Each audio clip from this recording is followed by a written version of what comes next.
Registrar महोदय doctor Hemshankar विद्यार्थी साहब, विद्यापीठ कुल प्रमुख आदरणीय गुर्जर साहब, सभी से निवेदन है कि मंच पर पधारें।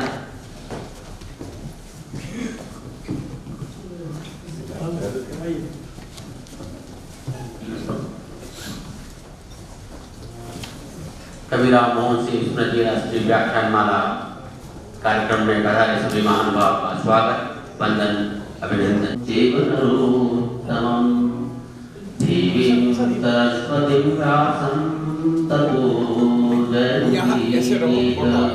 ॐ गणपते नमः। गुरुचरणकमलेभ्यो नमः, मातृपितृचरणकमलेभ्यो नमः, सर्वेभ्यो देवेभ्यो नमः। ओम अस्तु मा सदगमय समसो मा ज्योतिर्गमय मृत्योर्मा अमृतं गमय। धन्यवाद।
साथ ही आज के मुख्य वक्ता डॉक्टर जीवन सिंह जी, वरिष्ठ आलोचक एवं कवि, अलवर से हमारे बीच पधारे हैं, उनका भी माल्यार्पण स्वागत है।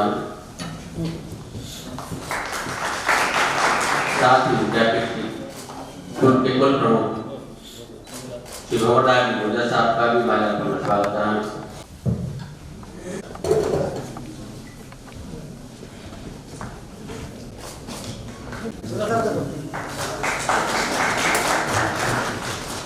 सर्वदा के निवेदन है कि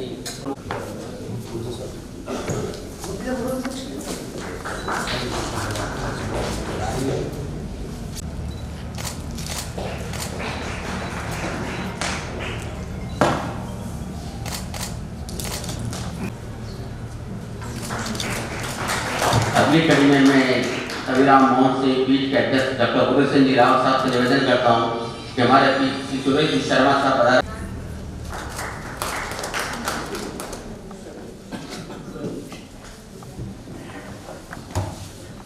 साथ ही राव साहब से निवेदन है हमारे पीठ सभी अतिथियों का स्वागत, वंदन, अभिनंदन। इस सिद्ध मंत्र की पीठिका पर मनीषी पंडित जनार्दन राय नागर ने राजस्थान विद्यापीठ की स्थापना की। अर्थात जितने भी देवता हुए हैं वह सरस्वती की उपासना से ही हुए हैं। और गीता में भी कहा गया है, या ब्रह्म भुवना लोका पुनरावर्तिनो अर्जुन मामुपेत्युतु कौन्तेय पुनर्जन्म न विद्यते। अर्थात जितने भी ब्रह्मा से लगाकर जितने भी देवता हुए हैं वो सब मरण धर्मा हैं और आवागमन के फेर में पड़ने वाले हैं। हम राम और कृष्ण जो हुए हैं उनके भी उनका भी देहांत हुआ है, महावीर और बुद्ध का भी देहांत हुआ है। तो जनु भाई ने यह जो मंत्र है, इस मंत्र की पीठिका पर राजस्थान विद्यापीठ की स्थापना करके और हमें यह संदेश दिया कि आप विद्या का अध्ययन करिए और उससे जो निष्कर्ष निकलता है उसे आत्मसात करिए और देवता बन जाइए। मैं आज कुलाधिपति बलवंत चानी साहब का इसलिए आभारी हूँ कि पिछले कार्यक्रम में उन्होंने कबीराम मोहन सिंह जी को डीलिट की उपाधि मरणोपरांत प्रदान की थी और भगवान दास जी कछवाहा वो पृथ्वीराज चौहान के साथ में युद्धरत रहे थे और उन्होंने शहाबुद्दीन गोरी से लोहा लिया था। पिछले कुछ दिनों से सारंगदेव साहब की तबीयत नासाज थी, ठीक नहीं थी और लगातार यह चिंता हो रही थी कि इस आयोजन को स्थगित कर दिया जाए या बाद में रखा जाए। लेकिन बाद में यह ध्यान आता रहा कि बड़े सारंगदेव साहब जिनसे ये सारंगदेव आप निकली है वह भी पृथ्वीराज चौहान के साथ में लड़ते रहे थे।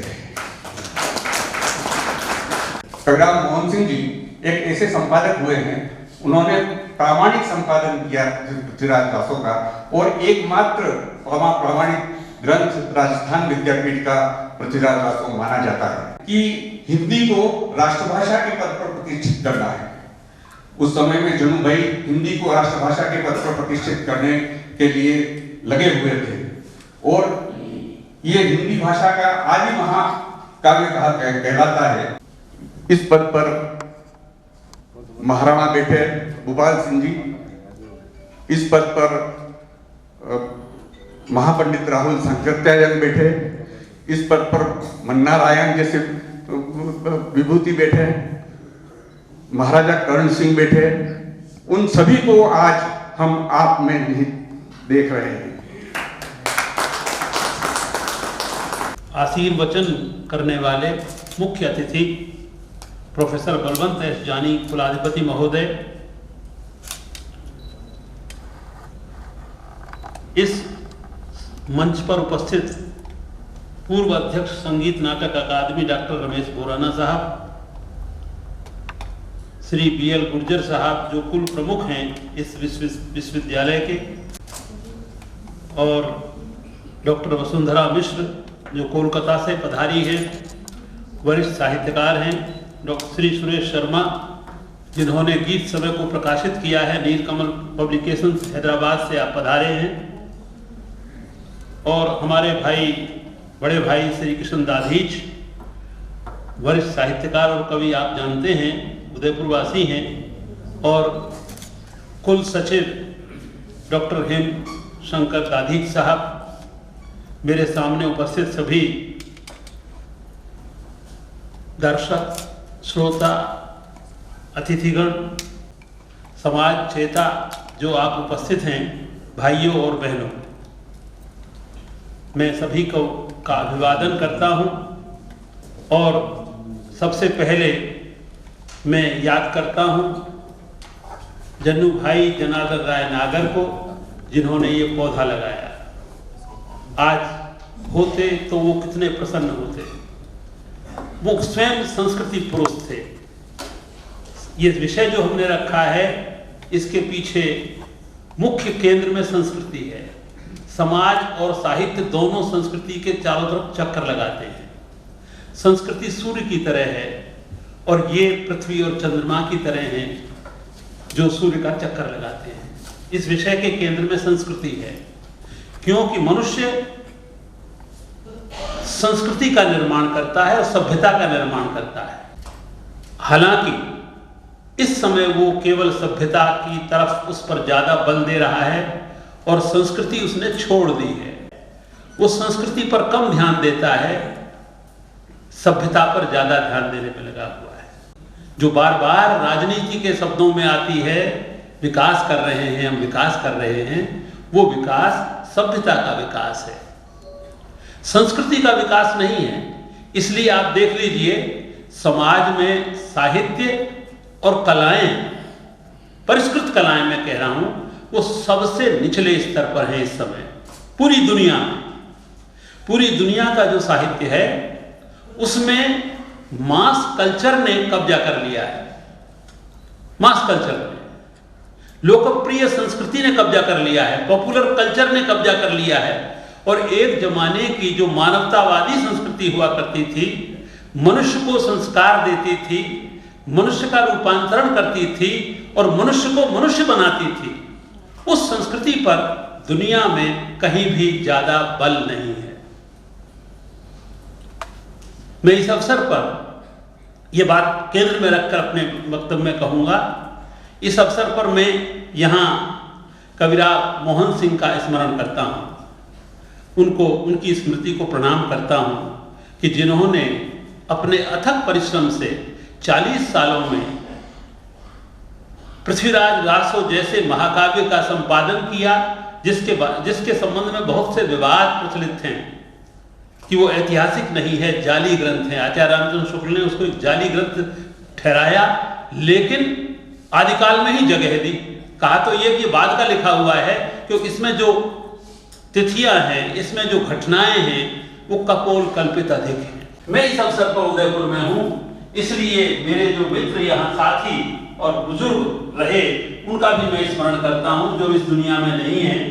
प्रकाश आतुर जब यहाँ थे तो मैं अकादमी, जो राजस्थान साहित्य अकादमी है, उसकी गवर्निंग बॉडी में मैं भी एक सदस्य था। यहाँ खूब उनके जमाने में आता जाता। नंद चतुर्वेदी जो बड़े वरिष्ठ कवि हैं, केवल हिंदी के ही नहीं बल्कि पूरे हिंदी प्रदेश के, उनका मैं स्मरण करता हूँ। और अभी अभी कोरोना के समय में नवल किशोर जी की, जो बहुत बड़े विद्वान, आलोचक और मानवीय अक्षमता क्या होती है, संस्कृति क्या होती है, इस पर एक बहुत बड़ा अधिकार रखते थे, वो कोरोना काल में उनका निधन हुआ, उनका भी स्मरण करता हूँ। साथियों, मेवाड़, मीरा और रणापिता, ये तीनों शब्द एक संस्कृति का निर्माण करते हैं। तीनों शब्द। मेवाड़ अपने आप में पूरे हिंदुस्तान के इतिहास में एक सांस्कृतिक नगर है, एक सांस्कृतिक जनपद है। यह केवल राजाओं का जनपद नहीं है, बल्कि ये वह जनपद है, वह इलाका है। और ये कोशिश करना कि केवल मैं अकेला मुक्त नहीं हूं, बल्कि पूरा समाज मुक्त हो, जो भी बंधन में जकड़ा हुआ है वो सब मुक्त हो। जैसे एक जमाने में इसी धरती पर, उस समय उदयपुर तो नहीं बना था, चित्तौड़ था, मीराबाई ने स्त्रियों की मुक्ति के लिए अपनी व्यंजना से बातें की। मीरा एक पूरी संस्कृति है। मीरा कोई कवयित्री, केवल कवयित्री नहीं है। मीरा कोई केवल भक्त नहीं है, बल्कि भक्ति के माध्यम से उन्होंने एक संस्कृति का निर्माण किया है। वो संस्कृति क्या है कि स्त्री को भी उतनी ही आजादी मिलनी चाहिए जितनी पुरुष को है। अगर पुरुष भक्ति कर सकता है, पुरुष भक्ति में मग्न होकर नृत्य कर सकता है, अगर पुरुष अपने भगवान और आराध्य के सामने गा सकता है, तो मैं भी गाऊंगी। समाचार पत्र, कवि सम्मेलनों के मंच पर आप खूब जमते रहे, लेकिन प्रकाशन के प्रति आपकी उपेक्षा इस बात को लेकर कि कुछ परिपक्व आए, तो इस उम्र में पहली पुस्तक का आना परिपक्वता की निशानी है कि इसमें जो कुछ भी है। आज इसी वजह से शहर के रचनाकार बड़ी संख्या में पधारे हैं।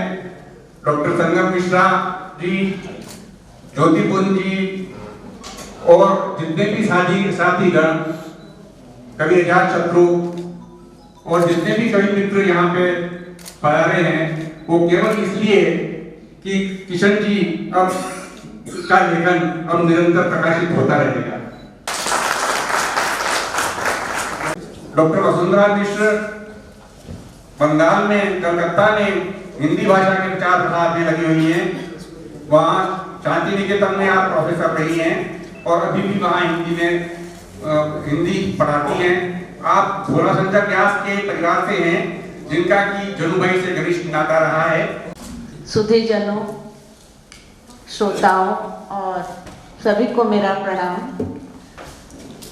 आदरणीय कुलपति महोदय, उप कुलपति महोदय और जीवन सिंह जी, सभी विद्वत जनों को मंच पर जो आसीन हैं, उन सभी को मैं प्रणाम करती हूँ कि किशन दाधीच जी की इस पुस्तक के बारे में मैं कुछ कह सकूं।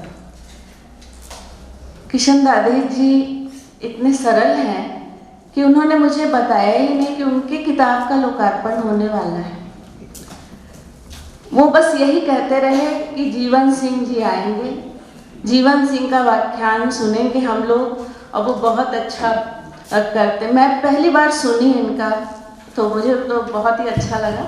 लेकिन किशन जी की बात मैं बता रही हूँ कि वो मतलब अपनी बात कभी बता ही नहीं रहे थे।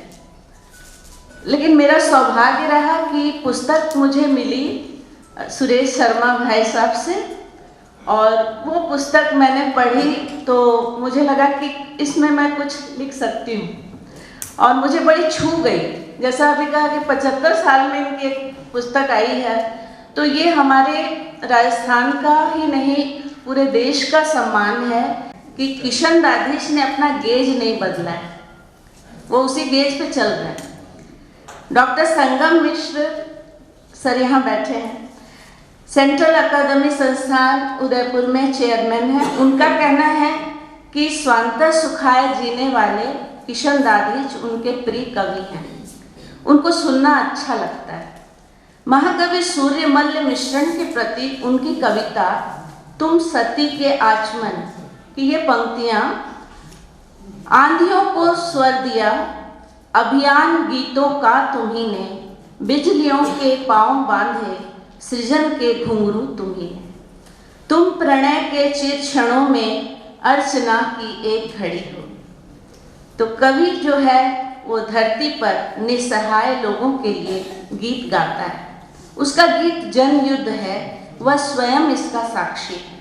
वो कहता है कि मनुष्य के संघर्ष को काटने वाले सत्य का साक्षी रहूंगा मैं। ये आज हम लोग के सामने इतनी इनकी किताब आई है, तो ये भी इस जनयुद्ध के साक्षी हैं। वो कहते हैं साक्षी रहूंगा मैं, क्योंकि इस जनयुद्ध में संजय की भूमिका तुम्हारी नहीं मेरी है। कितनी बड़ी बात कही है इसमें।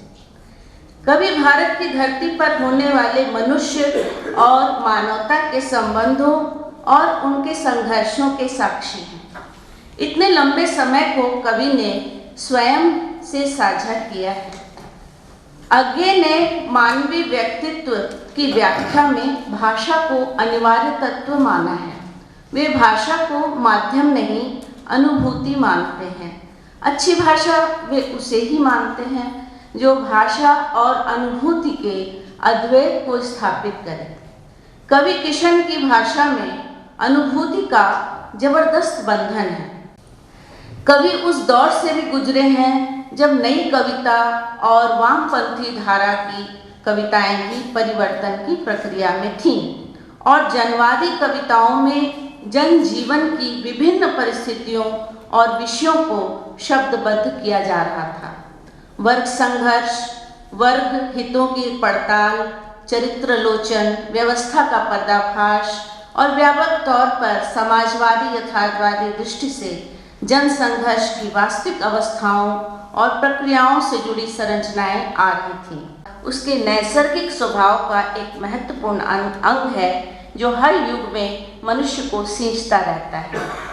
कवि किशन के गीत की भाषा नव आधुनिक और स्वयं विकसित शैली शिल्प की विविध लहरें हैं, जिसमें उतार चढ़ाव और सभ्यता, संस्कृति, परंपराओं के सुदृढ़ तट भी हैं। वे स्वयं आत्मकथ्य में लिखते हैं, कविता उसके लिए महज एक शौक नहीं है, अस्मिता की रक्षा करने के लिए वह वचनबद्ध है। 21वीं सदी में यंत्रवत होती जा रही जो आज जिंदगी है, उसमें रस को बचाने के जो शक्ति है वह केवल गीत में है।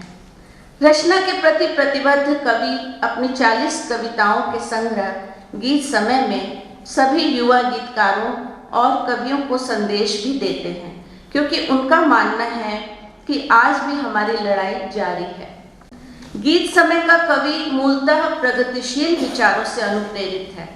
समाज के वर्ग, जाति, धर्मगत भेदों से ऊपर उठकर समानता का दम भरते रहते हैं। उनके गीत सामाजिक त्रास और विषमताओं के विरुद्ध चेतावनी के गीत हैं। उन सारी शक्तियों के विरुद्ध हैं जो लोकतंत्र का मुखौटा पहनकर फांसीवाद का प्रचार करती है। पहली कविता का शीर्षक ही देखिए आप, प्रश्नमयी दोपहरी। जीवन की इस लंबी यात्रा पर ही प्रश्न उठाता है। टके हुए कितने भ्रम, जिंदगी मिली हमको यातना शिविर जैसी, गूंगों का मुक्ति बोध शाही खयाम नहीं। कवि स्वयं नीलकंठ है, आपको दिख भी रहा होगा। कवि स्वयं नीलकंठ है, वह चुनौतियों का सामना करता है। वो कहता है, हम नीलकंठ हैं, गरल हम ही से हारा है। हमने छूकर पाषाणों को स्वप्न दिए हैं, हम सागर की गहराई का राज लिए हैं, फिर क्यों बुदले पानी में नावें छोड़ रहे हैं। नई राह पर स्वर्ण पुरातन गंवा दिया हमने। कवि के विषय में वरिष्ठ साहित्यकार जीवन सिंह जी ने स्पष्ट लिखा है कि किशन दाधीच अपनी प्रतिबद्धता को नहीं छिपाते हैं। उनका एक गीत की गांव तक पदयात्रा है। यह पदयात्रा ही उनके साहित्यकार की प्रतिबद्धता है। जिस बूंदी से किशन दाधीच का रिश्ता पिछली सदी के 8वें दशक तक रहा, जो उनकी पैतृक नगरी है, और बूंदी एक कस्बा जैसा ही है। बूंदी साहित्यिक ऊर्जा की धरती रही है, जहाँ साहित्यकारों, कवियों, पत्रकारों का तीर्थ स्थल है। पत्रकार लज्जा राम मेहता, ऋषि दत्त मेहता, भाषाविद डॉक्टर भोला शंकर व्यास, शहीद राम कल्याण आदि की कीर्ति गाथा अंकित है। अब मैं निवेदन करूंगा कि डॉक्टर संगम मिश्र हमारे बीच में हैं और उन्होंने भी इस पुस्तक पर लिखा है। कृपया वो अपना वक्तव्य 2 मिनट के लिए पधारें। किशन दाधीच हमारे प्रिय मित्र और हमारा संबंध रहा है। मुझे कविता सुनने का बड़ा शौक था। कहते हैं सृजन करने की क्षमता तो नहीं है, लेकिन कला बोध जरूर है। मैं उन दिनों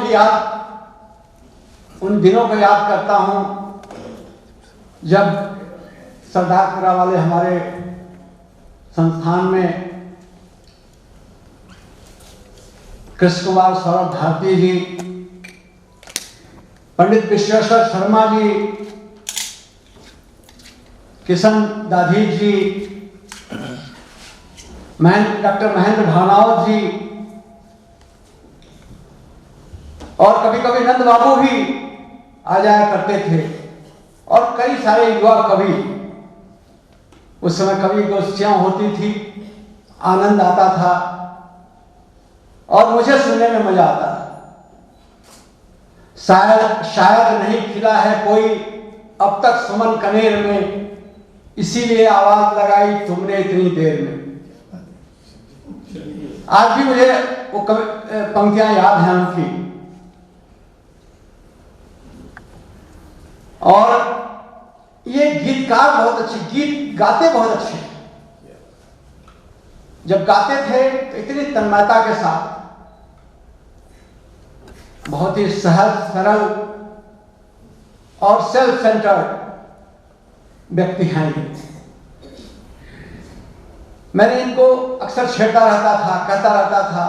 इन दिनों जब 1.5 साल 2 साल व्यस्तता की वजह से मैं भी व्यस्त रहता था, ये भी व्यस्त रहते थे, तो समय मिला तो मैंने इनको कहा कि आपके पास इतनी सारी कविताएं आपने लिखी हुई हैं, स्वांतः सुखाय, कभी आपने इसको छापने की कोशिश नहीं की, प्रयास नहीं किया। और मैंने कहा कि मैं छाप करके, आप अगर आप नहीं मानेंगे तो भाभी जी से मैं वो कविताएं लाऊंगा और छपवा करके भिजवा दूंगा आपके। मैं एक बार बहुत नाराज हो गया। हमने कहा कविताएं ठीक हैं, आपने स्वांतः सुखाय लिखी, लेकिन आगे आने वाली पीढ़ियां जो कालजयी कविताएं हैं, जो अच्छी कविताएं हैं, जो आपने गीत लिखे हैं, उसका प्रकाशन होना बहुत आवश्यक है।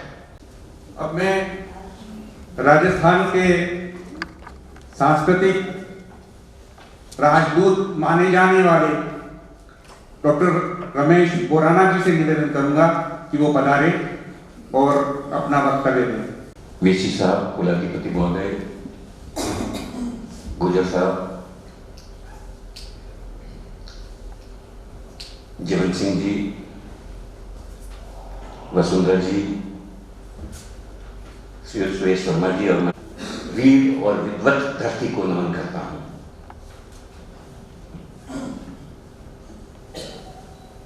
मैं किशन दादी जी का आभार तो नहीं व्यक्त करना चाहता, क्योंकि मित्र कभी आभार व्यक्त नहीं करते, लेकिन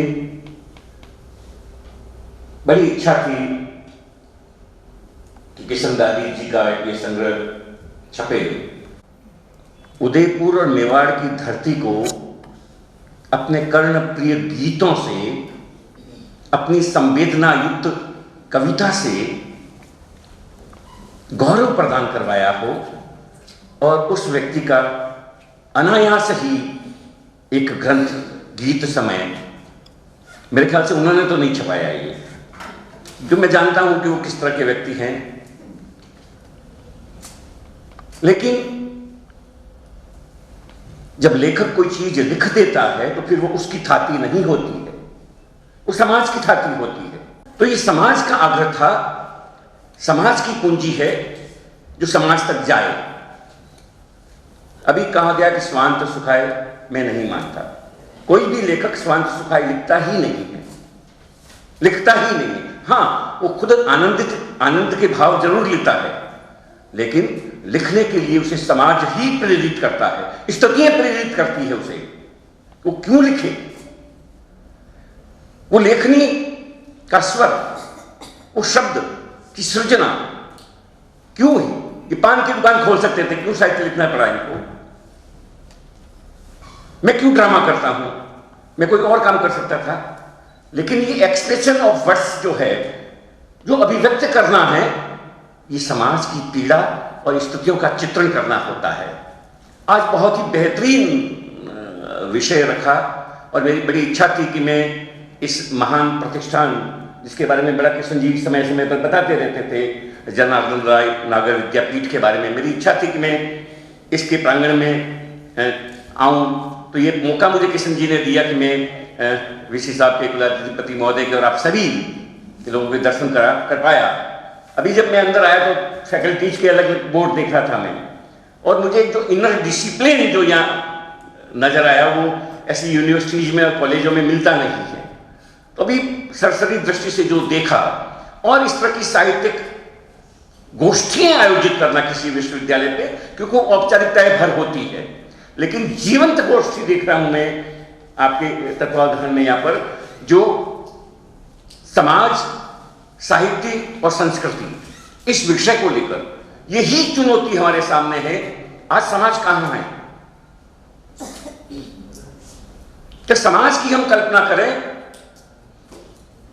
तो उसका जो चेहरा है, उसका दायां और बायां है, वो संस्कृति और सभ्यताओं से निर्मित होता है। जीवन सिंह जी ठीक कह रहे थे, बार बार उनकी पीड़ा थी कि आज सभ्यता अतिक्रमण कर रही है, और जो संवेदना संस्कृति का मूल भाव है, संस्कृति का मूल भाव संवेदना है, वो आदमी से कहीं दूर हटता जा रहा है। आप देखेंगे कई बार सड़क पर एक स्कूटर किसी गाड़ी से टकरा गया और हम देखते बढ़ चले जाते हैं या खड़े खड़े वीडियो बनाते हैं, उसको उठाते नहीं। ये जो संवेदनहीनता जो हम में आ रही है,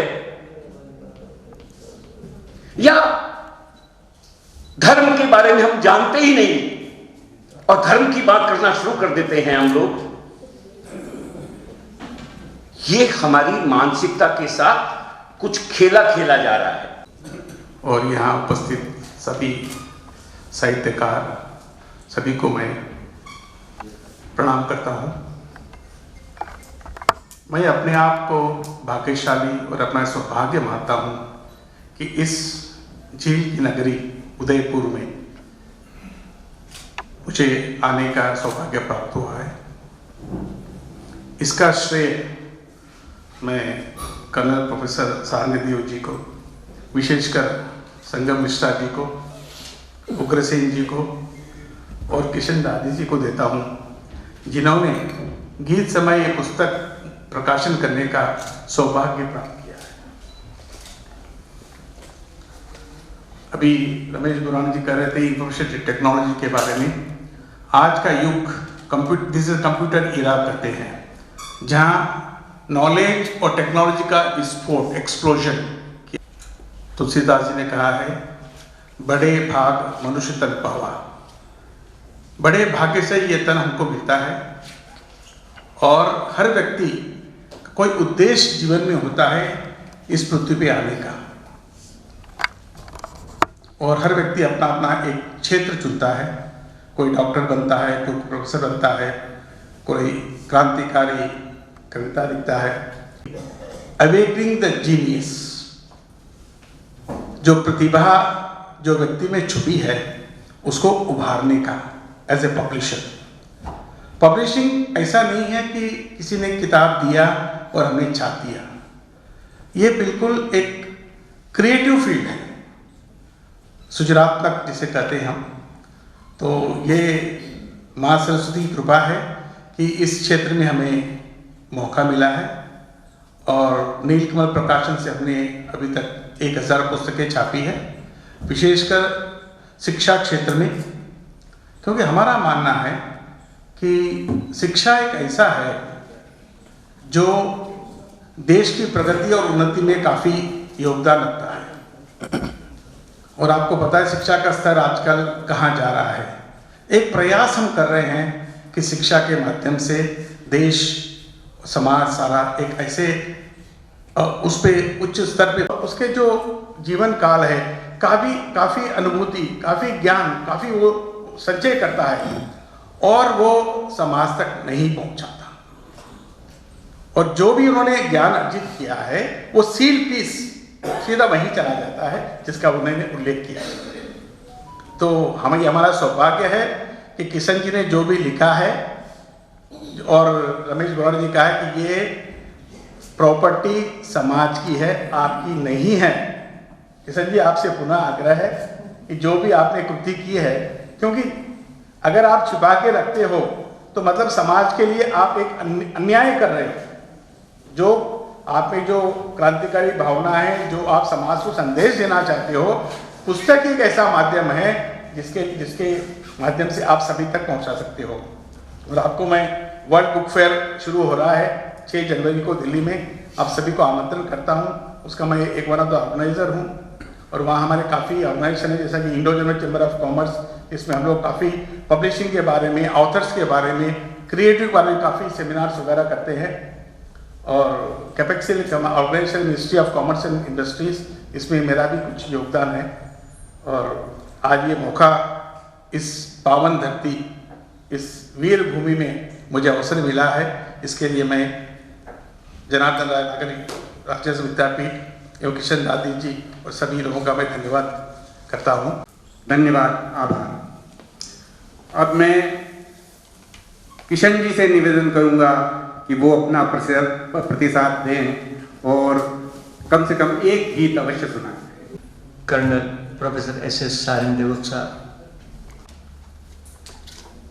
जो केवल 10 मिनट की मीटिंग में मेरे इस आग्रह को स्वीकार करें कि मैं आऊँगा, जब भी कोई साहित्य का कार्यक्रम होगा तो मैं आऊँगा। इसलिए मैं व्यक्तिगत रूप से उनके प्रति ज़्यादा कृतज्ञ हूँ कि उनसे कोई बहुत पुरानी पहचान न होने के बावजूद उन्होंने मुझे किंचन पर इतनी कृपा करी। और इस सभा को शायद ये ज्ञात न हो, गुजराती के बहुत बड़े साहित्यकार, इनको पिछले वर्ष केंद्रीय साहित्य अकादमी से पुरस्कार दिया गया, अनुवाद किया गया। मैं उनका इस मंच पर एक लेखक के नाते, एक साहित्यकार के नाते अभिनंदन भी करता हूँ। उनकी उपस्थिति के दूसरे मायने भी हैं जो मैं बाद में बताऊंगा।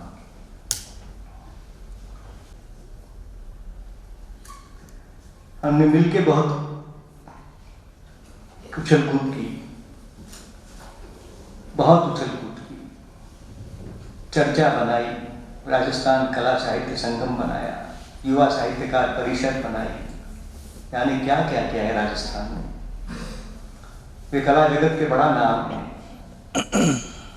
वो NSD तक जाते हैं और राजस्थान संगीत अकादमी के 3 बार अध्यक्ष रहे हैं और पिछले टर्म में राजस्थान सरकार के सांस्कृतिक सलाहकार रहे हैं। और अभी तो समय शेष है, आगे क्या हो जाए 8 दिन में पता नहीं। मैं उनका अभिनंदन करता हूँ, स्वागत करता हूँ प्रिय भाई का। संगम मिश्रा जी से तो हमारे बहुत पुराने ताल्लुकात हैं, पारिवारिक ताल्लुकात हैं।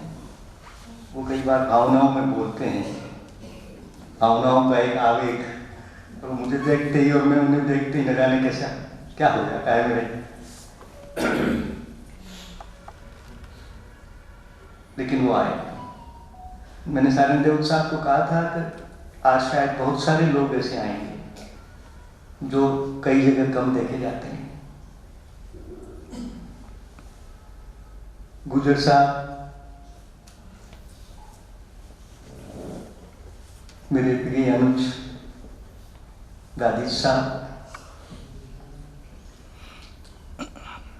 और वसुंधरा मिश्र, जिन्होंने रविंद्रनाथ और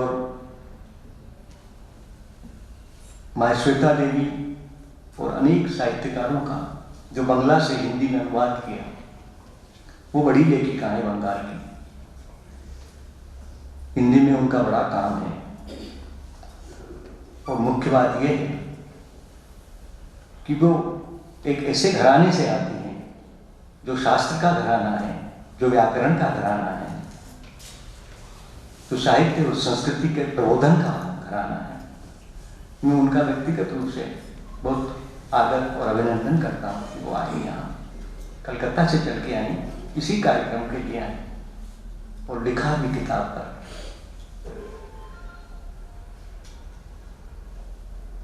और हमारी किताब का तो हमारा कभी इरादा ही नहीं रहा। श्रीनिवासन अय्यर ही पीछे पड़े रहे और फिर उन्होंने ही जबरदस्ती एक स्केच बना के दे दिया और क्या हुआ कुछ पता नहीं। लेकिन वो यहाँ आए हैं तो जो अपने विचार से, अपनी कविता से, अपनी रचनात्मकता से ऐसा दृश्य उपस्थित करता है, समय फिर बदलता है, दुनिया फिर संवरती है, नई सुबह होती है और एक नए समय का शुद्ध बात होता है। ये काम केवल एक रचनाकार करता है, एक लेखक करता है, कोई फौज या साहित्य को या राजा नहीं करता। किताब के बारे में बहुत सारी बातें हुई, और क्योंकि मेरी पहली किताब थी और लोग ये कहते ही रहे कि किताब क्यों नहीं आ रही है,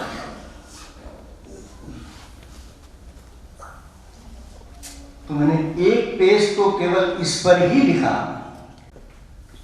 दरअसल व्यक्ति के ऊपर उसकी संगति का बहुत प्रभाव होता है कि वो किनके साथ रहता है।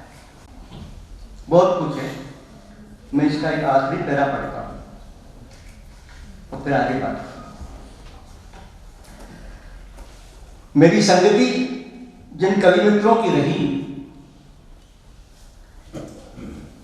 वे रचनात्मकता के अनेक लक्षणों से जाने गए। कविता का सामाजिक सरोकार उनके जीवन व्यवहार का भी हिस्सा रहा। वे लोग अपने समय के सामाजिक सांस्कृतिक आंदोलनों से जुड़े रहे। कुछ का साहित्य प्रकाशित हुआ, कुछ का अप्रकाशित रहा, लेकिन वे अपने समय के महत्वपूर्ण संस्कृति कर्मी रहे।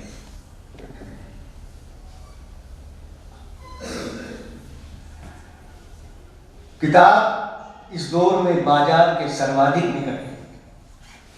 मुझे मेरे मित्रों ने कहा इतना खारा क्यों लिखा। किताब इस दौर में बाजार के सर्वाधिक निकट है। इससे यश और अर्थ दोनों की प्राप्ति होती है। सम्मान पुरस्कारों के प्रबंधन और यश अपयश के लेखे जोखे आम हैं। कई प्रतिष्ठित पुरस्कारों की साख गिरी है। उस प्रसंग के बाद कोशिश करूंगा करता, लेकिन वो बहुत भावुक प्रसंग है।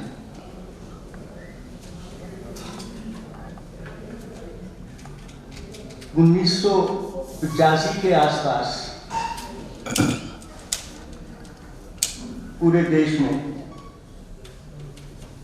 प्रेमचंद जी का शताब्दी वर्ष मनाया गया। ये बहुत भावुक क्षण है। मैंने अभी थोड़ी देर पहले कहा था कि व्यक्ति को अपनी स्मृतियां अंकित करनी चाहिए। सॉरी, क्षमा, 1980 पूरे देश में आयोजन हो रहे। वो छोटा प्रसंग है, विशी साहब आप खास तौर से मैं 5 मिनट में खत्म कर।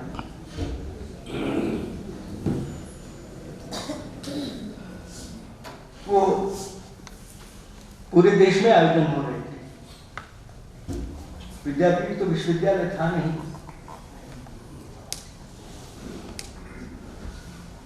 यहाँ के विश्वविद्यालय ने प्रेमचंद जयंती आयोजित की। अमृत राय उसमें आए, उग्रसेन राय उस लड़ाई के साक्षी हैं। ये यहाँ बैठे हैं अभी। मुझे वो अच्छा बिल्कुल नहीं लगा। मैंने वो कार्ड देखा, मुझे वो बिल्कुल अच्छा नहीं लगा। मैं बहुत बेचैनी रही रात भर कि जो व्यक्ति मुंशी प्रेमचंद की वसीयत का पात्र है, जिसका उल्लेख गोदान की भूमि नाम है, हंस में जिसके बारे में प्रेमचंद जी ने कई बार लिखा है, वो जनार्दन राय नागर इस पूरे कार्ड में कहीं नहीं है और इसी नगर में आयोजन हो रहा है। समय बहुत तेजी से भागता है, उसी पर यह कविता है। समय तुम रुके क्यों नहीं?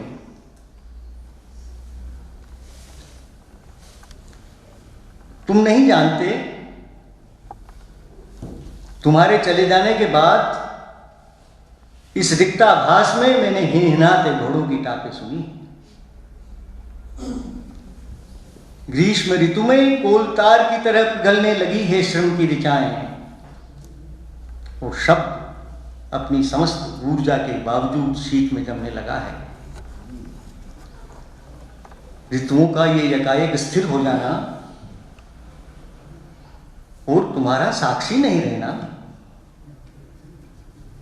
दोनों ही विडंबनाएं इस शताब्दी के आदमी ने देखी। कंपकपाती हवाओं में जब गिरने लगा हो मनुष्यता का तापमान, कसमसाने लगी हो उर्वरा कोख,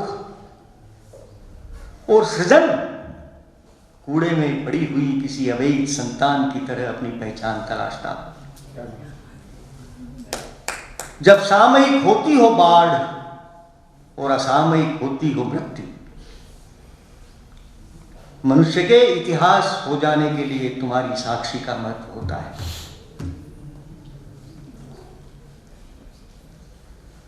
किंतु तुम बड़े तीव्रगामी,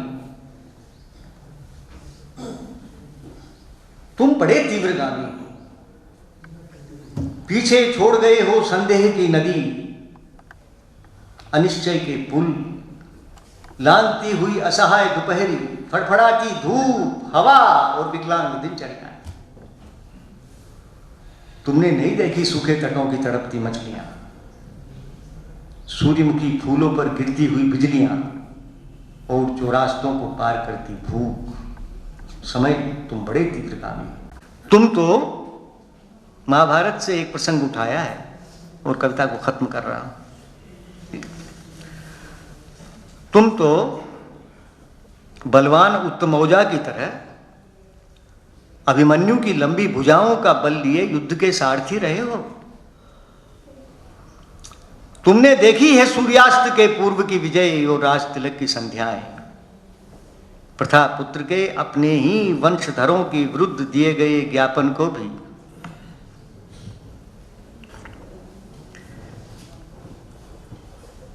प्रथा पुत्र के अपने ही वंशधरों के विरुद्ध दिए गए ज्ञापन और पितामहों के विरुद्ध लड़े गए युद्ध को भी धर्म युद्ध की संज्ञा तुमने दी है। किंतु तुमने वो नहीं कहा जो प्रजा ने ध्वजा के लिए सहा। अस्तित्व और निर्माण के लिए लड़े गए संघर्ष में तुम आदमी से हार गए। कल इस सवाल पर जब अनुत्तरित रह जाएगी धरा और निस्सहाय हो जाएंगे शब्द, इतिहास से मनुष्य के संघर्ष को काटने वाले सत्य का साक्षी रहूंगा मैं, क्योंकि इस जंग युद्ध में संजय की भूमिका तुम्हारी नहीं मेरी है। प्रणाम।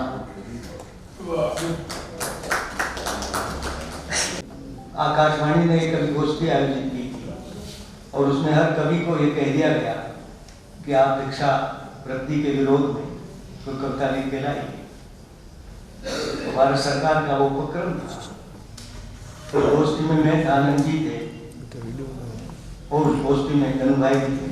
उसका चित्र मेरे पास रखा हुआ। जनू भाई बहुत अच्छे कवि, बहुत अच्छे कवि।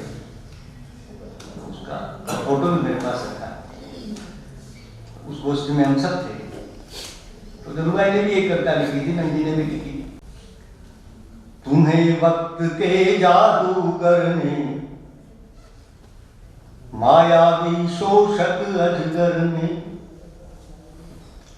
तुम्हें वक्त के जादूगर ने, मायावी शोषक अजगर ने, इन अपराधी फुटपाथों पर बेच दिया गठरी के दाम, और तुम्हीं पर लगा रहा है भीख मांगने का इल्जाम।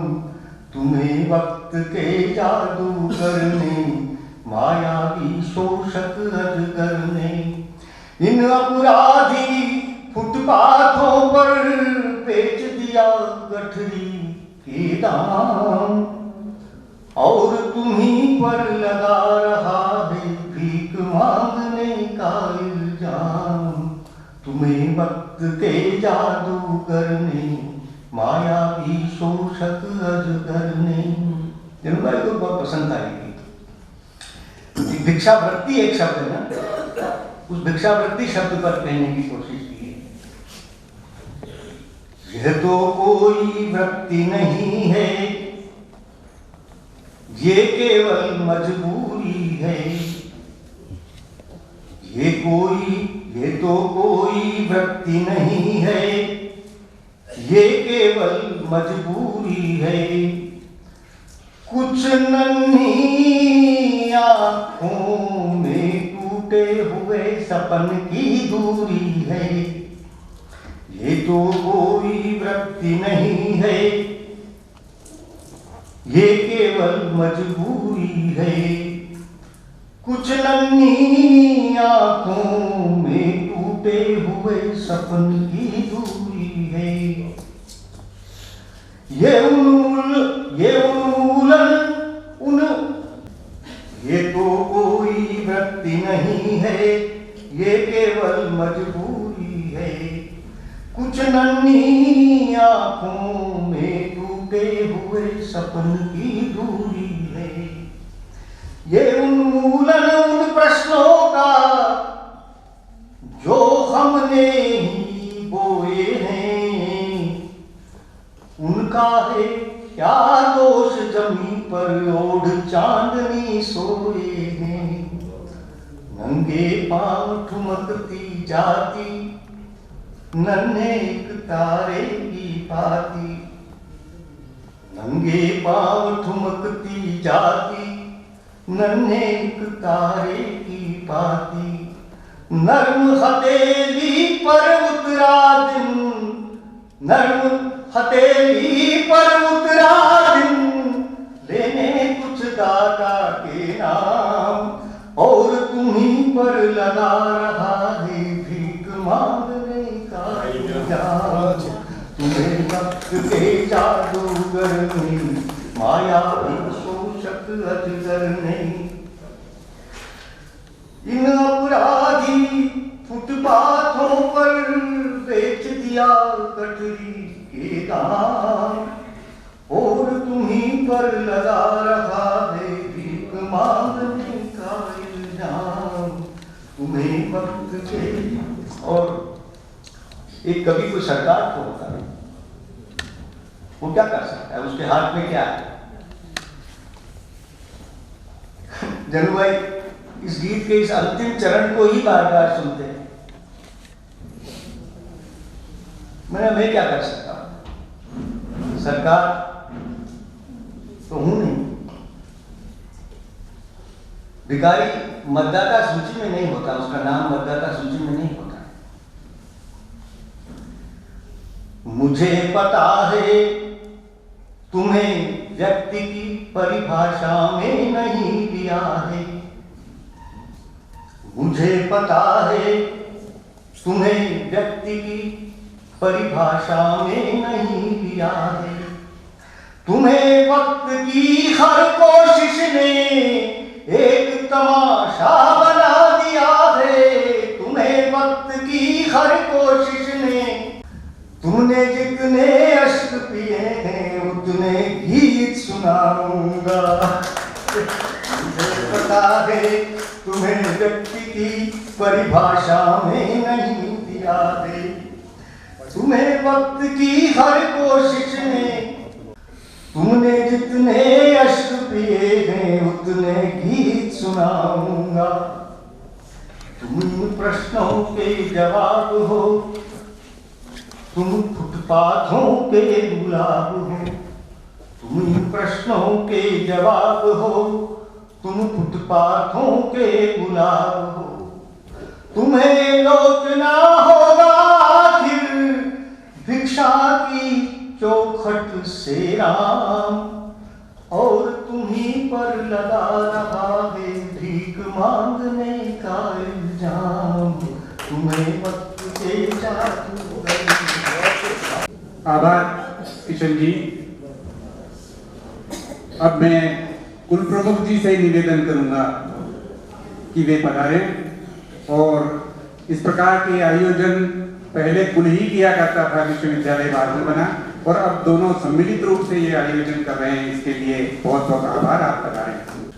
उपस्थित आज के जो गेस्ट हमारे परम श्रद्धेय प्रोफेसर जानी साहब, रमेश जी बोरना साहब, डॉक्टर जीवन सिंह जी, किशन जी दादी साहब, रजिस्ट्रार साहब, एम शंकर जी दादी साहब, इस कार्यक्रम के संयोजक राव साहब, हमारे अजात शत्रु इस मीराबाई और पन्ना धाय की धरती के ऊपर विद्यापीठ की ओर से मैं हार्दिक अभिनंदन करता हूँ आपका। विषय तो बोलना था, लेकिन मामा राव साहब ने जो हमारा समय तो सारा ही जो है दादी साहब ने दिया और हम वो कविता सुनने में रहे, बाकी भूल ही गए हम क्या बोलना नहीं बोलना। मैं ज़्यादा कुछ बोलूँगा नहीं। मैं आदरणीय हमारे जीवन सिंह साहब से निवेदन करूंगा। एक प्रश्न आया था बीच में, संस्कृति के ऊपर बात चल रही थी।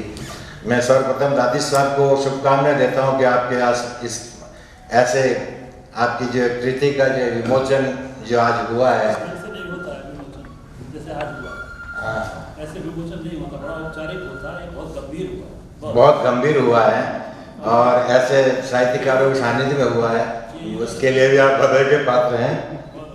संस्कृति की जो बात आज डॉक्टर साहब जीवन सिंह जी ने की, संस्कृति, मैं गांव का रहने वाला हूं और संस्कृति कहीं जिंदा है तो ये जबरदस्ती जिंदा रख रखी है अपन ने। गाँवों में संस्कृति लुप्त होती जा रही है, आर्थिक युग आ रहा है और उस कंपटीशन में संस्कृति नहीं के बराबर है।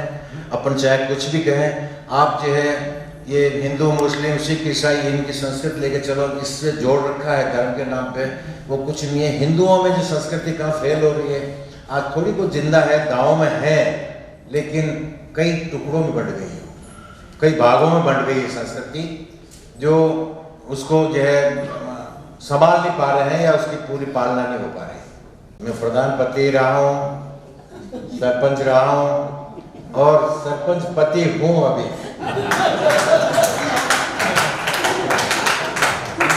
इसलिए आपने पता नहीं वो शब्द किस पे कटाक्ष किया, लेकिन मैं सरपंच पति ऑलरेडी हूँ। और इस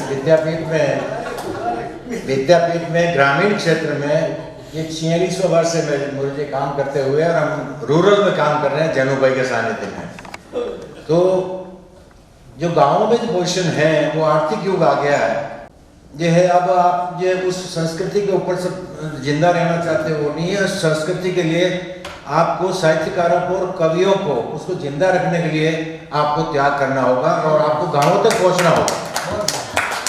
ये शहरों में अपनी किताब पढ़ ली और ये सुना दिया, ये सुन कैसे रहे हैं वो भी अपन जान रहे हैं। नहीं सही कह रहा हूँ, गलत कह रहा हूँ, बोल रहा था। तो अब ये संस्कृति को ऐसा चिंता नहीं रखा जा सकता। मैं पुनः आप सभी का विद्यापीठ से आभार व्यक्त करता हूँ, सभी का, हमारे मंचा सिंह का, हमारे चांसलर साहब के कहाँ से पधारे, आप कहाँ से, हैदराबाद और कहाँ से पधारे, मैं पुनः स्वागत करता हूँ। जय हिंद, धन्यवाद, जय भारत।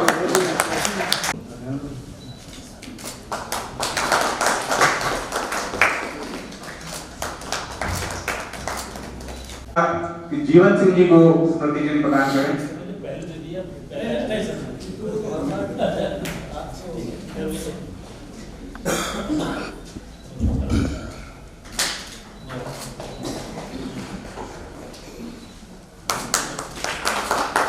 वसुंधरा जी पधारे और निवेदन है कि वसुंधरा जी को स्मृति चिन्ह प्रदान करें। इन्होंने मुझसे कहा मुझे जीवन सिंह जी से हटाई करना।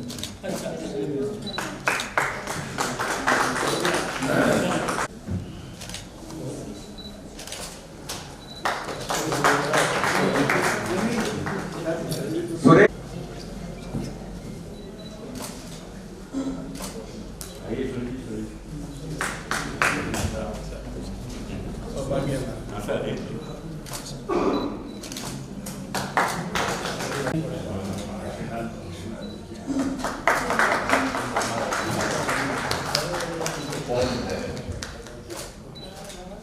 अब आदरणीय गुरु प्रमुख जी को स्मृति चिन्ह प्रदान करा मैं।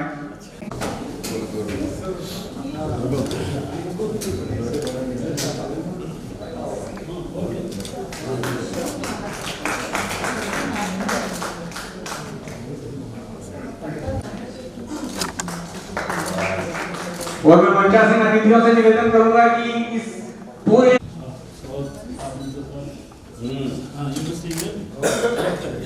शिव की प्रतिमा है।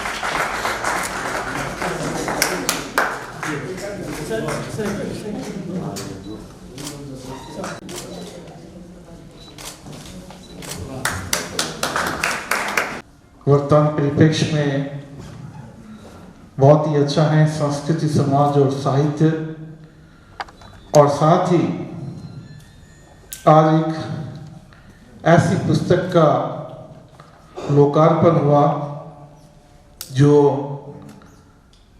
75 ईयर्स 75 वर्ष बाद, कह सकते हैं कि 50 वर्ष बाद, यदि श्रीयुक्त दादी साहब ने 25 वर्ष बाद लिखना शुरू किया तो 50 वर्ष बाद इस पुस्तक का हम सभी समाज के लिए बहुत ही उत्कृष्ट कृति सामने आई है। इसके लिए विद्यापीठ परिवार और इस समाज आपके प्रति बहुत ही उपकृत है।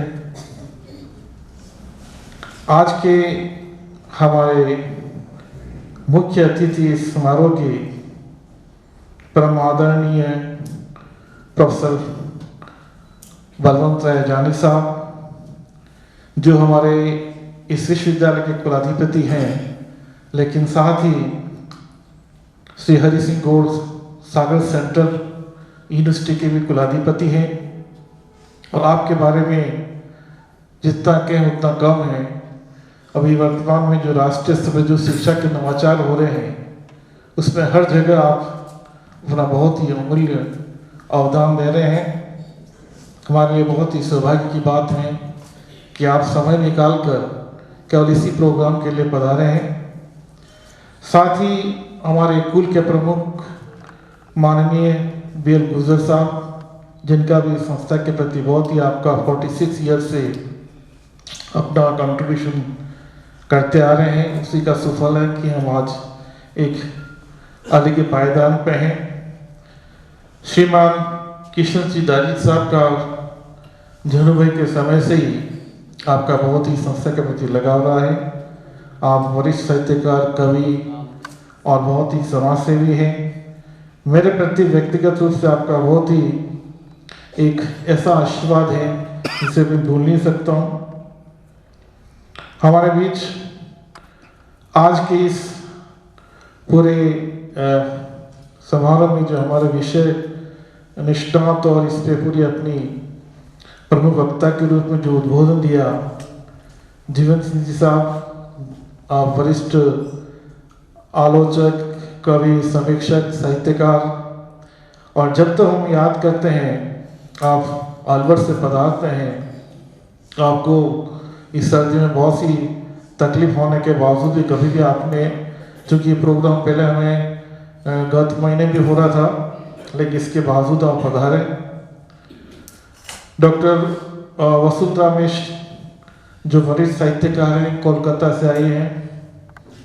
मैं यहाँ भी थोड़ा सा उल्लेखित करना चाहूँगा कि विद्यापीठ ने कोलकाता में माँ श्वेता देवी जी को डिलीट की उपाधि दी थी। हम गए थे वहाँ और वे वहाँ ने एक पूरा कन्वोकेशन फंक्शन किया था कोलकाता में।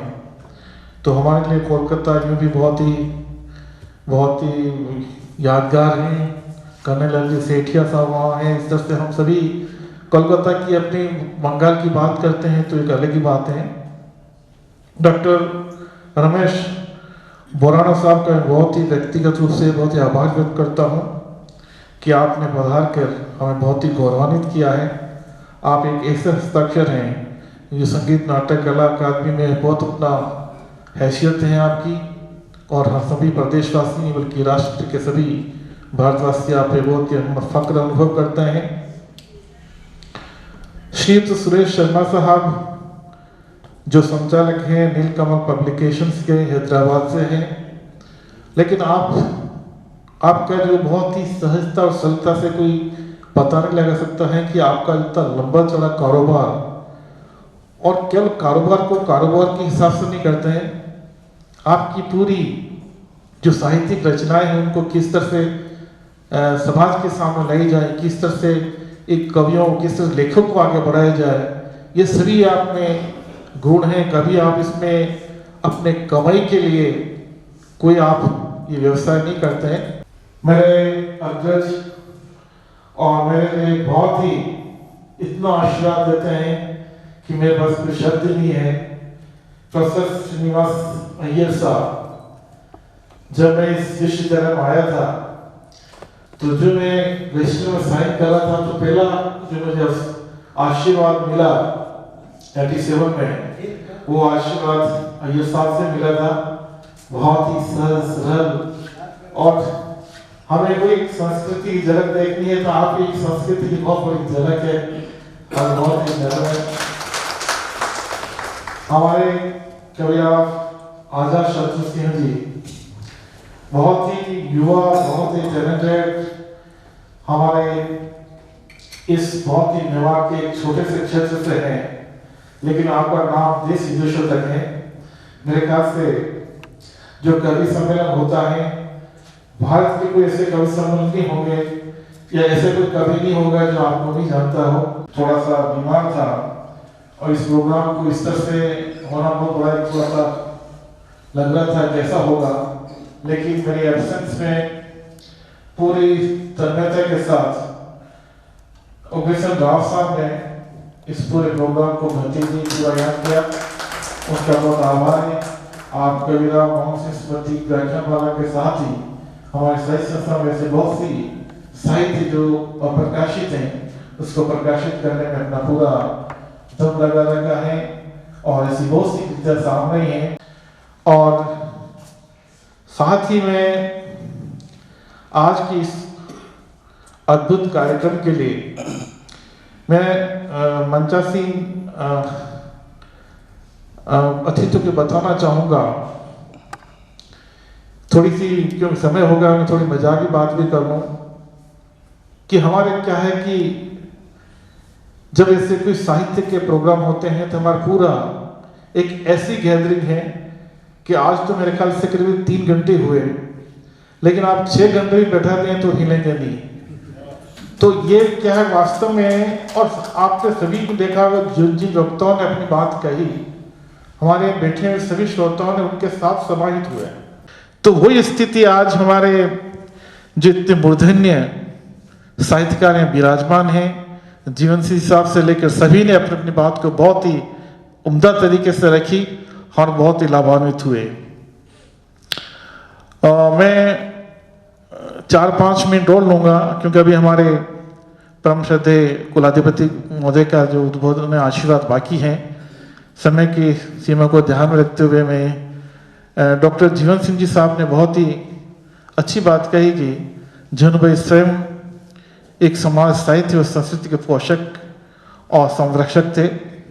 आपने ठीक बताया कि मेवाड़, मेरा और प्रताप ये संस्कृत और पन्नाधार ये संस्कृति के पर्याय है और संस्कृति त्याग है, तपस्या है, मानवता का है और साहित्य और संस्कृति वही है जिससे कि मुक्ति मिले। क्योंकि जो कुछ है आप हम आज जो शिक्षा ले रहे हैं, हम जो भी सभ्यता की बात करते हैं, संस्कृति की बात करते हैं, वो है हमारी मुक्ति। कि हम जैसे कि हमारा जुनू भाई कहते थे सरस्वती देवम तो भवन्ते, ग्राफ साहब ने अपने उद्बोधन बताया था कि हम ऐसी शिक्षा दें जिससे कि देवत्व जागृत हो हमारे शिष्यों में, हमारे छात्रों में। तो वो देवत्व का मतलब ही हम ऐसा कार्य करें जिसकी समाज और राष्ट्र उस पर पूरा फक्र करे।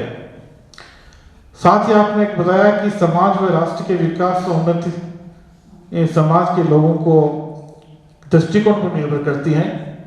नैतिक व कर्तव्य बोध साहित्य में के माध्यम से ही होता है। और लास्ट में आपने पूरी एक सार बताया, वो ये था कि स्वाधीनता, समानता और भाईचारा, अगर ये साहित्य सृजन कर सकता है इन तीनों बातों में, इन तीनों बातों को, या समाज के सामने इसको अस्थिर रख सकता है, हमेशा बनाए रखता है, तो कवि और साहित्यों के इससे बड़ा कोई उपकार नहीं हो सकता, इससे बड़ा कोई कंट्रीब्यूशन नहीं हो सकता है।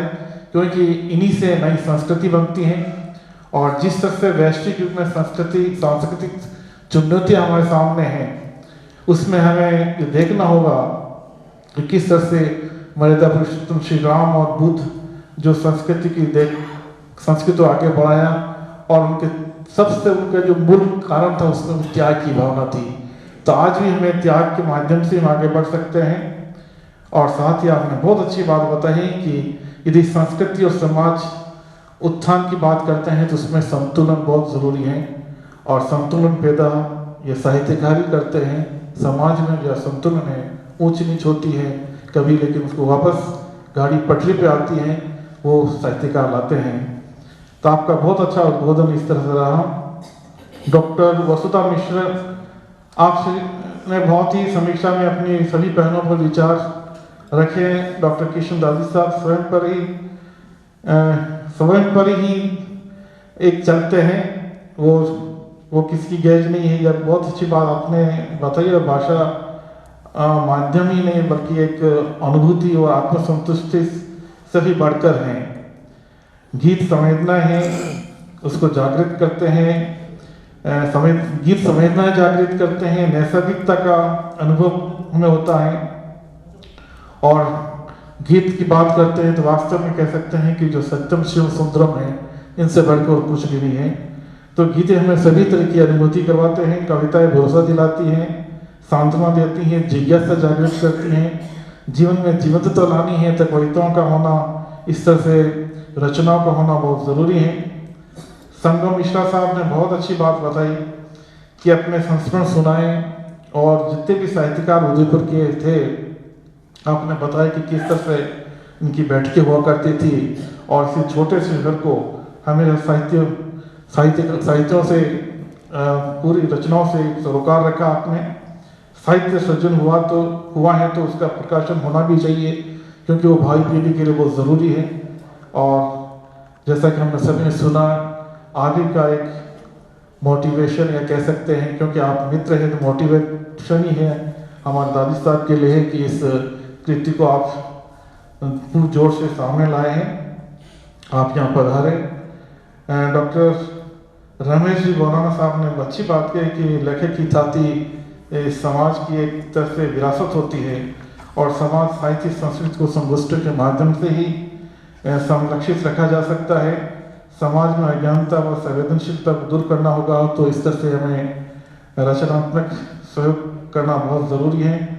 तकनीकी विकास में हम किस तरह से संवेदनाओं को साहित्य के माध्यम से हमेशा जो हमारी संस्कृति बनाए रखें, सभ्यता बनाए रखें, क्योंकि झूठ के सहारे कोई संस्कृति आगे नहीं बढ़ सकती है। सत्य का होना बहुत ज़रूरी है। साथ ही श्रीमान सुरेश शर्मा साहब ने अपने प्रकाशन कार्य के साथ साथ में अपने सृजनात्मक के प्रति जो अपने भाव हैं, केवल आपका एक व्यवसाय के रूप में लेते हुए आप इसको बहुत अपना एक अंतरात्मा से मनोभाव के साथ सेवा कर रहे हैं। पुस्तक केवल फकत कागज का टुकड़ा ही नहीं होती, बल्कि वो दिल में बंधी हुई, बल्कि वह जीता जागता एक आत्मा का पुंज होता है। तो जो भी कविता जो भी कोई भी जो रचनाएं हैं वो पुस्तक के रूप में आती हैं, तो वास्तव में वो क्रिएटिविटी का एक बहुत बड़ा एक उच्चतम पायदान होता है। वो समाज में प्रचार प्रसार के साथ ही वो भावी पीढ़ी के लिए एक प्रेरणा का स्रोत होता है। इन्हीं भावना के साथ अंत में किशन दादी साहब ने अपनी बात को बहुत ही तन्मयता के साथ में कही, और रचनाकार नए युग की नई संस्कृति के बीच वो बीज बोता है और विकसित भी होते हैं। वो आज सृष्टि का निर्माण हो रहा है, या जो बातें हो रही हैं वो सभी साहित्य के माध्यम से हैं। आज हम देखते हैं कि जिस तरह से गूगल और नेटवर्क का ज़माना है, और जिस तरह से किस तरह से पाठक हैं, किस तरह से आज हमारी युवा पीढ़ी किस तरह जा रही है, ऐसे में किताबें लिखना और इस तरह से हिम्मत करना एक बहुत बड़ी बात होती है। लेकिन हम कितना ही हम तकनीकी रूप से या कितना ही कुछ करें, लेकिन जो हमारे कुछ ऐसे हमारे कह सकते हैं कि सांस्कृतिक मूल्य हैं, सनातन मूल्य हैं, जो केवल हम उनको इस तरह से केवल गूगल के भरोसे ही छोड़ सकते हैं। वो चीज़ें समय समय में आगे लाना बहुत ज़रूरी है। और इसके साथ ही गुजर साहब ने हमें बहुत ही कुछ ठोस धरातल की बातें बताई, वास्तव वो भी अपनी जगह सही हैं। आज वास्तविक आर्थिक जो स्थिति है हम उस समाज में देखते हैं, संस्कृति की बात करते हैं तो बहुत ही अलग है, लेकिन फिर भी हमें कोई निराश होने की ज़रूरत नहीं है। जब तक हमारे बीच जीवन सिंह साहब जैसे, बोरवा साहब जैसे और मैडम बसूरा जैसे कवि और साहित्यकार हैं, वो अपनी रचनाएं लिखते रहेंगे। हमारे कुलाधिपति गुजरात में बहुत बड़ा एक साहित्यिक और इतना हर कालखंड के वो अलग अलग अपना बहुत ही अमूल्य अवदान दे रहे हैं। ऐसी बहुत सी कृतियाँ उन्होंने करी हैं जिसमें उनको लाखों रुपए का अवार्ड भी मिला है। और साथ ही अभी भी आप महीने में कम से कम 20 से 25 दिन आउट ऑफ स्टेशन केवल शिक्षा के क्षेत्र में किस तरह से उनका आगे बढ़ाएं, तो ये हम सभी के लिए, ऐसे जो हमारे कर्मठ लोग हमारे समाज के बीच में हैं, मेरे ख्याल से कहीं भी निराशा का ऐसा वातावरण नहीं है। इन्हीं भावना के साथ में मैं एक बार पुनः आयोजकों का बहुत ही आभार व्यक्त करता हूँ कि एक बहुत अच्छा प्रोग्राम आपने आज लंबे समय बाद वास्तव में, और प्रोग्राम कब सफल होते हैं, सक्सेस होते हैं, जबकि उसमें जो पधारे हुए जो विद्वान लोग होते हैं उनके जो उनका जो आशीर्वाद मिलता है, उनकी जो भाषाएं होती हैं, उनका जो विद्वता के जो अंदर की जो अपने हृदय की गहराई से जो बात कहते हैं वो हमें छूती है, और तभी हमें आनंद आता है। समय का कोई प्रभाव पता ही नहीं पड़ता है। इन्हीं भावना के साथ एक बार पुनः आप सभी का बहुत बहुत आभार। Thank you. जय हिंद। प्रात्यक्षिक रूप में दिखाई देने वाला एक कार्यक्रम तो व्याख्यान माला थी, लेकिन ये हमारे बड़े कवि मोहन सिंह राव के नाम से जुड़ी हुई। ये राव परंपरा, चारण परंपरा एक बहुत बड़ी परंपरा है, और राजस्थान का साहित्य तो चारण बारोट राव ने जो लिखा है वो इतिहास का एक दस्तावेजी आधार मान रहा है। ऐसे मोहन सिंह राव के नाम जुड़ी हुई व्याख्यान माला, लेकिन कुलपति बहुत दृष्टिपूत है, बहुत संस्कृति मूलक साहित्य प्रेमी व्यक्तिमत्ता के धनी है। इसलिए उन्होंने जनुभाई के साथ जनुभाई परंपरा, जनुभाई विचारधारा से जुड़े हुए उनके समकालीन अनुकालीन कवि थे हमारे, इसका अभी लोकार्पण हुआ ये किशन सिंह दाधीच। काव्य संग्रह तो पहला है, पुरानी है, लेकिन आज उनका जो मौन था, मैंने कहूंगा कि ये गीत समय कोई काव्य संग्रह है। मैं कहूंगा कि ये गीत समय किशन दाधीच का मौन मुखरित हुआ है, उनका मौन उद्घाटित हुआ है, और ये मौन में से पूरा युग उद्घाटित होता है। राजस्थानी युग, राजस्थानी मानव जीवन का उद्बोधन वाला एक बड़ा ग्रंथ बीए व्याख्यान माला के साथ जोड़कर एक कार्यक्रम द्वय जिन्होंने आदित्य बिल्कुल विचार के साथ आयोजित किया है, और आज जिन्होंने बिल्कुल कल्चरल क्राइसिस क्या है और हमारी संस्कृति क्या है, समाज क्या है, और समाज को, संस्कृति को जीवित रखने वाला जो साहित्य है उनका प्रभाव, ये तीनों संज्ञा को साथ में जोड़कर जो उन्होंने बहुत अभ्यासपूर्ण, चिंतनात्मक और वाल्मीकि रामायण को सामने रखकर उनके श्लोक के आधार साथ और इतना हृदयस्पर्शी था कि मैं कहूंगा कि ये व्याख्यान छपना चाहिए, अवश्य यूनिवर्सिटी छापे। बहुत अभ्यासपूर्ण वक्तव्य जिन्होंने दिया, ऐसे हमारे परम आदरणीय जीवन सिंह जी बड़े आलोचक है, 3-4 पीढ़ी उन्होंने देखी है, आज भी क्रियाशील है। ऐसे वक्ता के लिए जिनको चुना गया, तो इसलिए फिर से मैं ऐसी व्याख्यान माला में ऐसे वक्तव्य के साथ ऐसे वक्ता को चुनना, यह भी एक बहुत बड़ी बात है। मैं आपको बुलाऊं, आप मुझे बुलाओ, मैं उनको बुलाऊं, नहीं। हमारी संस्कारिता, हमारी गरिमाशीलता ऐसे विद्वत पूर्ण व्याख्यान देने के लिए विद्वान को बुलाकर उनका एक सम्मान किया है। मैं कहूंगा कि व्याख्यान माला से, उनके व्याख्यान से व्याख्यान माला विभूषित हुई है। जो हमारे सामने बात प्रस्तुत की, और ये काव्य का आमुख भी संग्रह का लिखा है, प्रकाशक महोदय भी उपस्थित रहे, और सबसे बड़ी बात तो हमारे बोराना साहब रमेश भाई के यहाँ उपस्थित रहे। कितने समय से कला जगत से जुड़े रहे, कला जगत की संस्थान से जुड़े रहे, ये बोराना साहब यहाँ खास उपस्थित रहे, और इसी वजह से ये कार्यक्रम की गरिमा मिली। अय्यर साहब तो पुराने हैं, लेकिन ऐसे कार्यक्रम में आना बैठना ये कितनी बड़ी बात है।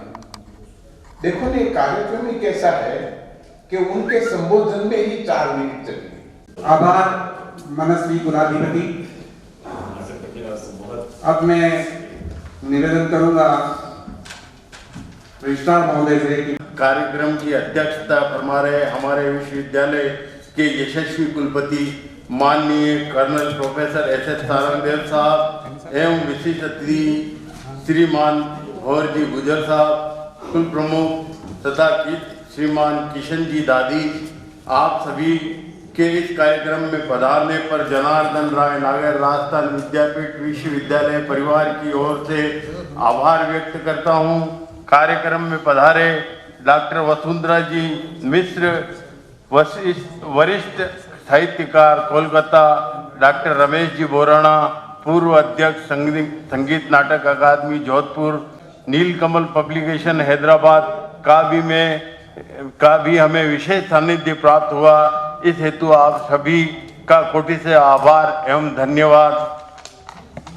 इस सदन में विराजमान शहर एवं बाहर से पधारे अतिथिगण एवं विश्वविद्यालय के संगठक महाविद्यालयों के डीन डायरेक्टर एवं कुल कुटुंबी जनों का भी बहुत बहुत आभार प्रकट करता हूं कि आपकी उपस्थिति से इस कार्यक्रम की गरिमा को ऊंचाइयां प्राप्त हुई हैं। अंत में इस व्याख्यान माला के संचालक डॉक्टर उग्रसेन जी राव का भी मैं दिल की गहराइयों से धन्यवाद ज्ञापित करता हूं कि आपने इस कार्यक्रम के आयोजन में अपना सक्रिय योगदान देकर कार्यक्रम सफल बनाया। धन्यवाद। जय हिंद, जय भारत, जय धन्यवाद।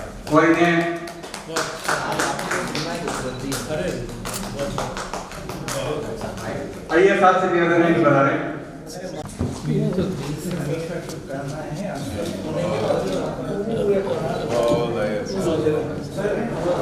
आप मानते हैं ना, तो मेरी इच्छा पूरी ये गुणांकन लिया है।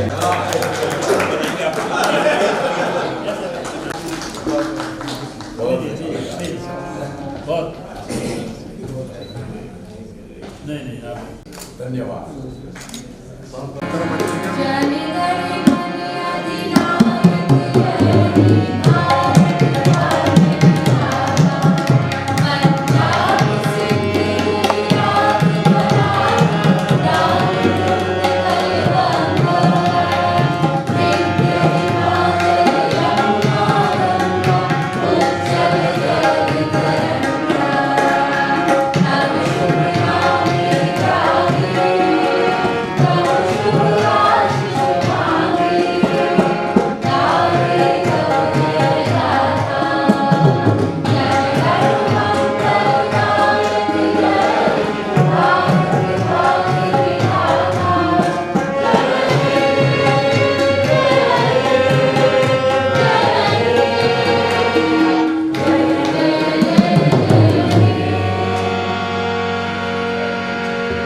जय हिंद, जय मेवाड़। प्लीज मेरे YouTube चैनल को सब्सक्राइब जरूर करें। Thank you.